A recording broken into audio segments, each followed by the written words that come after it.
Sponsored by Skillshare. The first 1,000 of you who click on the link in the description will get 2 months of Skillshare Premium for free. Okay, real talk. I left my old corporate channel and started this all-new indie channel where I make videos about Apple and related technology and culture almost every day. Because it's a new channel though, you will have to subscribe again, but just this once. Thank you. Now, Apple's got a brand new iPhone SE and it starts at just $399. That's way less than any of the current flagships, including the iPhone 11 at $699 and even the previous generation iPhone XR at $599.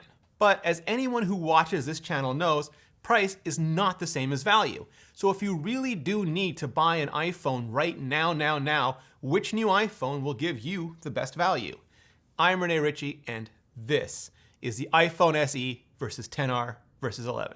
The original iPhone debuted with a big screen, big forehead, and hella big chin with a home button cleft right in the middle, and it stayed that way from 2007 to 2017, when Apple debuted the first full-screen iPhone X.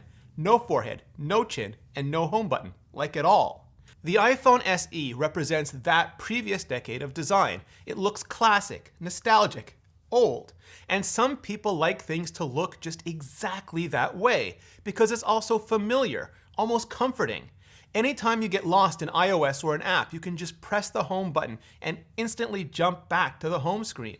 The iPhone XR and iPhone 11 both have the new modern design, full screen, with the display stretching much closer to the edges, and with a full-on gesture navigation system that you can't really see, but if you get used to it, can be incredibly fast, fluid, and flexible.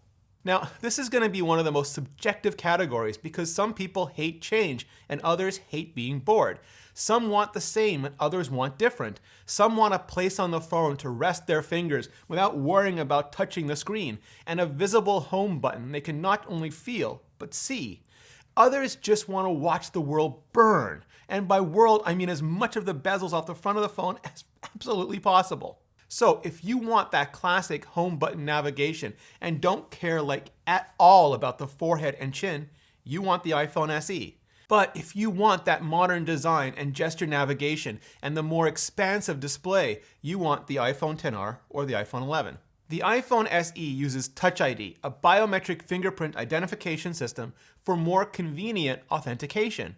That means when you put your finger down on the home button, the capacitive ring triggers a photo of the ridges and swirls on your finger, turns that into math, sends it to the secure enclave, compares it with the registered prints on file, and if it matches, releases a token that unlocks your phone or app or approves your transaction. As long as your finger can reach the sensor, you can unlock it, even if you're not looking at it.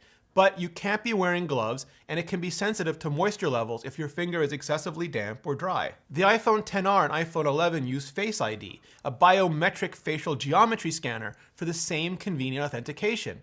In this case, when you look at the front-facing camera, a dot projector, illuminator, and infrared sensor combine to take a 3D snapshot of your face, convert that data into math, sends it to the secure enclave, uses a neural engine to compare it with the facial geometry on file, and if they match, releases the same kind of approval token. As long as the front-facing camera can see your open eyes and nose, you can unlock, even if you're not touching it.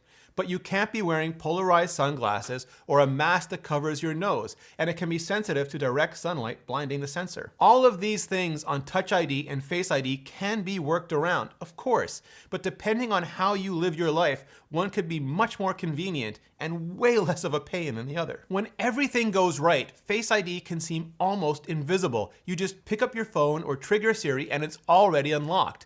But if something goes wrong and it can't clearly see your face, it can be frustrating. Touch ID always requires you to touch and press, but when you do, it almost always just works. So if using a fingerprint is easier, you're going to want to use the iPhone SE. But if scanning your face feels just effortless, you're going to feel the iPhone XR or 11. You're just going to stick it in a case anyway. No, you're just going to stick it in a case anyway. I'm going to keep my iPhone naked the way nature and Steve Jobs intended. But yeah, I'm going to stick it in a case, at least sometimes. And you know what? I'm still going to see the actual phone color flashing me around the camera and ports, and damned if it's not going to be an actual phone color I like. So the iPhone SE comes in white, black, and product red. The iPhone XR comes in those three core colors, plus sky blue, yellow, and coral orange. The iPhone 11 again comes in the same core colors, but the other options are yellow, lavender purple, and mint green. So if you're happy with white, black, or red, you'll be happy with any of these iPhones, SE, XR, or 11. If you really want blue or orange, you're going to have to add a few ticks in the iPhone XR column. But if you're all about that purple or green, then those ticks gotta go in the iPhone 11 column. Okay, so here's where things start to get interesting. As classic as the new iPhone SE is on the outside, it's all new under the hood. In other words, it has the exact same A13 Bionic system on a chip, the same custom processor, graphics, neural engine, accelerator blocks, and controllers as the iPhone 11 and the iPhone 11 Pro. Not clocked down, not cut out, not in any way. The same performance you get from the iPhone 11, you'll get from the iPhone SE. Almost. The iPhone 11 has 4 GB of memory, the SE 3 GB. The iPhone XR has the previous generation A12 Bionic.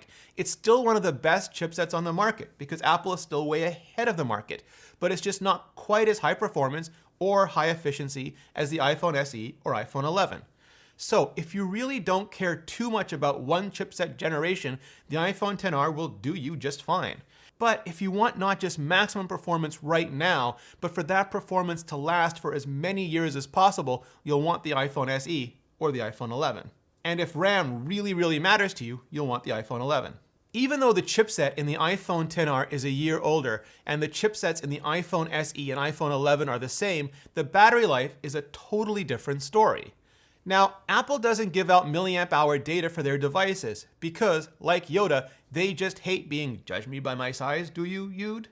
They want to be judged by the performance because if two devices have the same battery size but one lasts twice as long as the other, that's the part that really matters.